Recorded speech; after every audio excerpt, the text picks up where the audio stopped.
Okay, I haven't posted for a while. It's been probably over a month. I've seen the channel definitely take some hits because of that. It's been an incredibly busy month, and I can't stress enough how worried I am about this puppy. We covered the original story. I think you all remember it.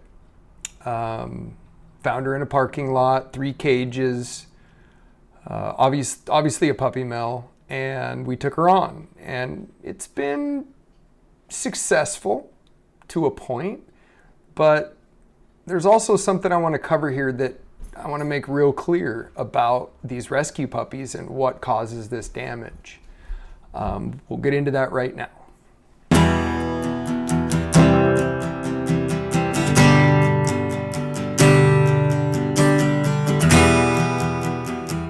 So you remember how it happened. You know, we found the puppy, I made eye contact with her, we decided to bring her home. And we originally kind of thought we scored. Had this fairly calm,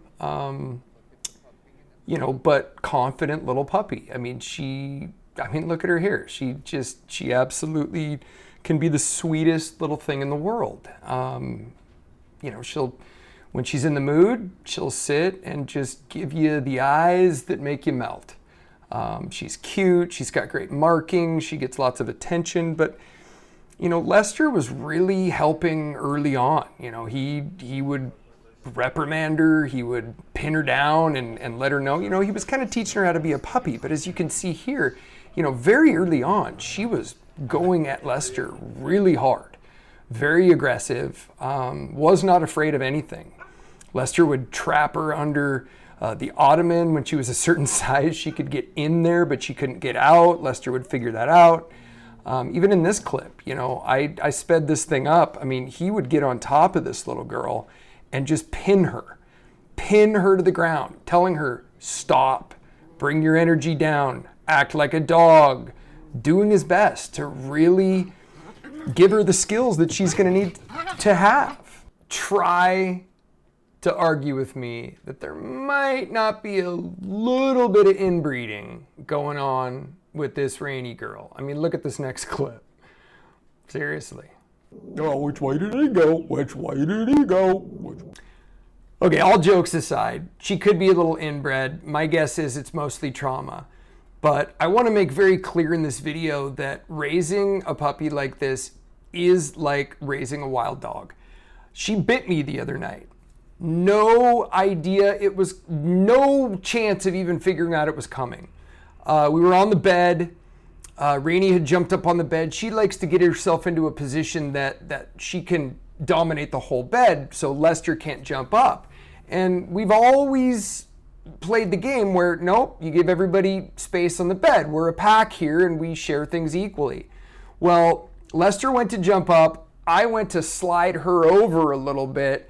And as Lester was jumping up and I slid her over, she reached around and just had an anxiety bite, bit my right hand, didn't break the skin, didn't draw blood, but it just reminded me how difficult these dogs can be. So be very careful. It's not an easy task to bring this anxiousness level down in a puppy. We're gonna give it our best, but it's tough. What I don't think I was at all prepared for, and nobody can truly prepare for this, is you just don't know what sort of trauma these puppies go through when they're born. And that, those first 10 days or 10 weeks or whatever it is, it's so important for these puppies to get, a feeling of safety. And Rainy is a perfect example of a dog that did not get proper nurturing and bonding with mama, with the people who were breeding her. It's like raising a wild animal. And I'll get more into that, but I want everybody to pay really close attention because it is raising a wild animal. Trauma at a young age, whether it's puppies, children, any animal, is going to cause problems down the road. Not to mention the inbreeding and the other lacking, or the other things that puppy mills will lack. They're in the business of one thing: making money. That's it. Lester and I always had our routines. We'd go play Frisbee at the same time. We'd get our exercise at the same time. You insert Rain, and suddenly Lester has to kind of have his life turned upside down, just like a kid, an only child, has another child that comes into the world and makes things a little crazy. Well, Rainey was, one of the comments I got early on in this was, oh, she's an alpha female. I hope she doesn't dominate Lester too much, and I hope she doesn't dominate you. And I didn't really take this too seriously, but as we kind of go on here, my naivety of thinking, as this dog gets older and Lester reprimands her here and there, that she's gonna, kind of mellow out and find herself in the pack. But that didn't happen. This girl is incredibly manipulative, incredibly smart, and Lester did everything he could do, but I started to notice Lester's personality changing. He was hiding. He was wanting to get away from her for all the same reasons I wanted to get away from her. I worked during the day. I work from home, yes, but I can't just stop working every time this dog demands I take her for a walk.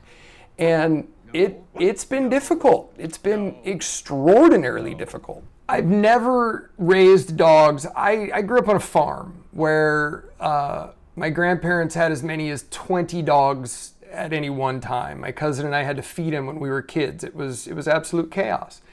But I also grew up on a farm where, the kind of the old school generation believes in, smacking your dogs around. That's the way you get your dogs to understand that you mean business, is by hitting them. I don't like hitting dogs. I don't like hitting anything. I don't like hitting people. I don't think that's something that should be done. I believe if you train and let them know who's in charge, that eventually they will fall into understanding that as they mature a little bit. Rainey's kind of different in that sense. I haven't used any swatting tactics yet. I've been, doing the timeouts. She is like a little mini, she's like a little mini sociopath. It's really quite intriguing. And, you couldn't sweep. She was afraid. She would attack brooms. She would attack a shovel, which tells me that whoever cleaned up after them as little tiny puppies used to smack them around with the broom while they cleaned up the poop.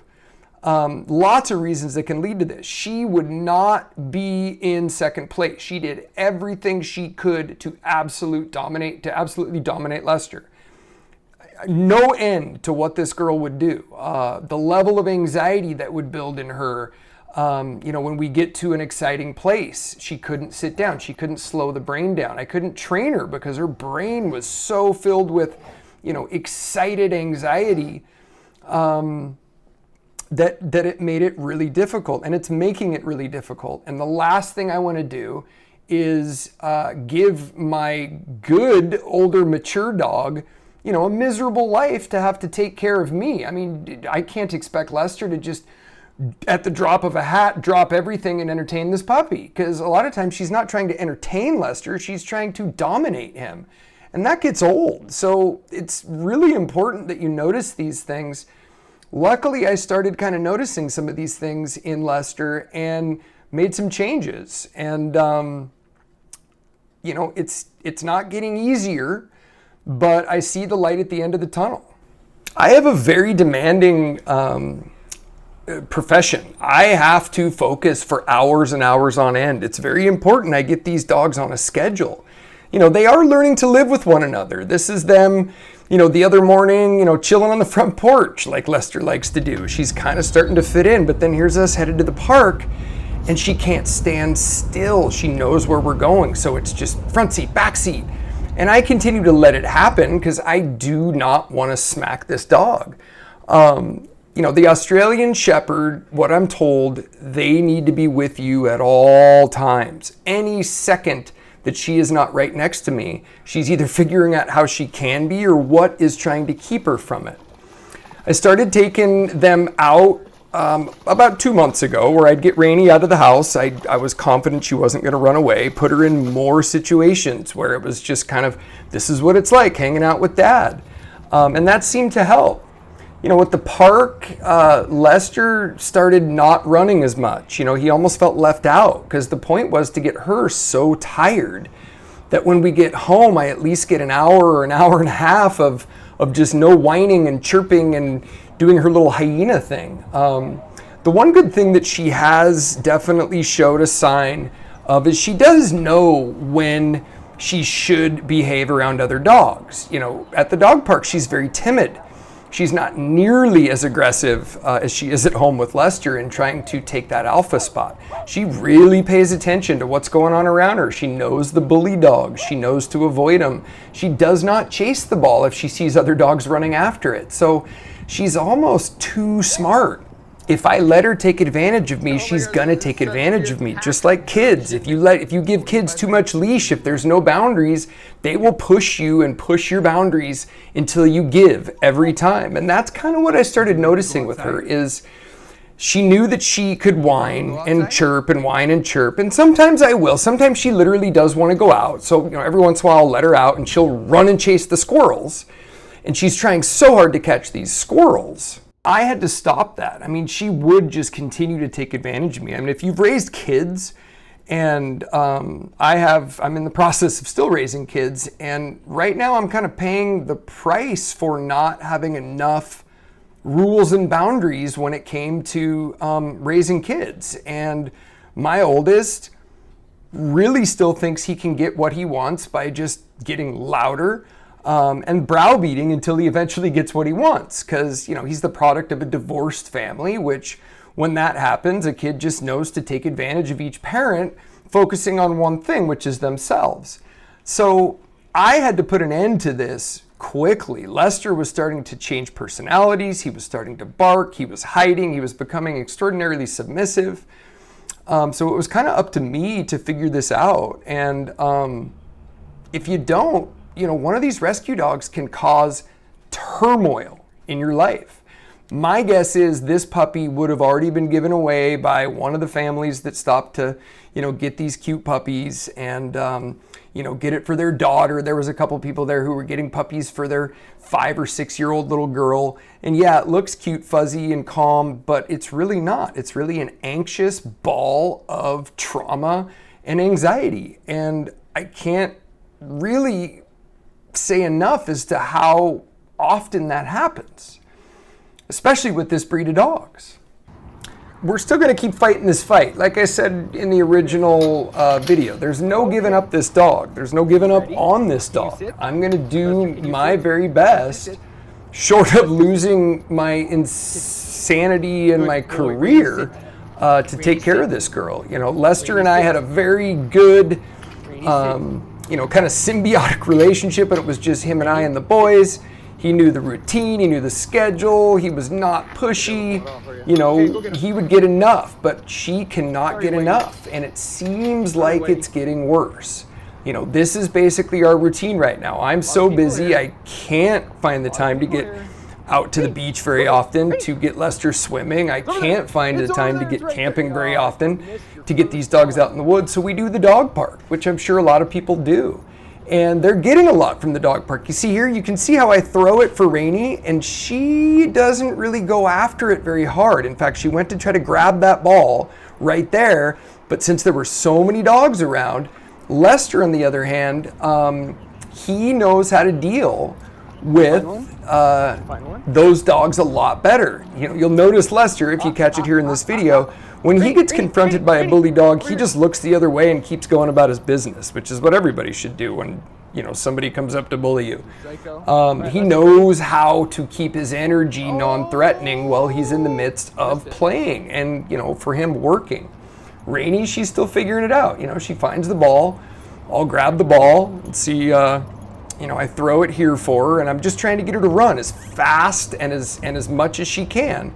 A lot of times her energy will trigger other dogs on the dog park to get a little anxious, and it's really kind of easy to read the other dogs based upon injecting your dog's energy and why it's so important for your energy to be good, and calm with other dogs. It's really a long process. Look, here's the reality of it. When they act like this, you would never guess this dog was a traumatized, possibly inbred, puppy mill, horribly damaged puppy. But she is. And it is tough. Keeping that energy calm is so important. And it's hard. Life is not a ball of calm energy that just flows around. I mean, some people can do it. This is an evening where, I was home. It was just Brody and I, my youngest, home for the evening. And, we'd already gone for our runs for the day. It was late. It was cold outside. I wasn't going outside. So what did I do? Laying on the bed. It's amazing that I was even laying on the bed at that point, because Rainey, would absolutely play king of the mountain, would not let Lester up. So what I started to do was just finding more things inside that keeps their brains busy. Well, I had a golf tournament coming up, so I wanted to practice a little golf. So I started hitting some hardwood floor putts, which just helps me work on speed. Well, I noticed we can make this into a game. Well, what do I try to do? I try to set up this game to teach Rainey and Lester, because they're so competitive with one another, to try to teach Rain, a sit command, because I want to be able to take them both to the golf course. Lester gets it. Rainey just, when she sees a ball, she needs to win, and she will put herself in that position to do so. So I kind of started making them stay, okay, everybody just sit, and then, Lester wanted to run at it, because, don't think Lester doesn't want to win either. Lester wants to beat her. She wants to beat him. It's just like this constant pissing match. Why you get dogs that pee in the house. So once I hit this putt, it rolls. I think Lester gets it this time. No, actually, Rainey cut that one off, and I was a little bit surprised. Okay, I see how it is. So now I'm going to make him do it again. I'm going to set it back up, see if I can get Rain to actually hold a sit command before she runs for the ball. Well, it doesn't work here, and I'm not going to make you watch this whole video. In fact, I'm speeding it up tremendously fast here because it gets pretty boring if you watch the whole thing. But I think the moral of the story is keep up the hard work. You can do this. It's not easy. My goal is to start a dog rescue. I want to have 200 acres of basically open forest land where dogs can kind of run free and wear themselves out outside. Taking care of a rescue dog like this is like taking care of a wild animal. And it's not over yet. So sorry about the delay in posting. We'll be getting some more videos up here soon. I've got some others all ready to go, but this one I think is just really important to let you know that it isn't easy.